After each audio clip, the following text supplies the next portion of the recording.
The cabin filter is located behind the glove box. Open the glove box. Unhook the dampener arm. Push in on both sides of the glove box to release the stops. Lower the glove box.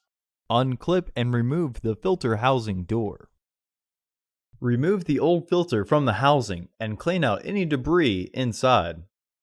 Insert your new filter into the housing, with its airflow indicating arrow pointing down. Reinstall the filter housing door.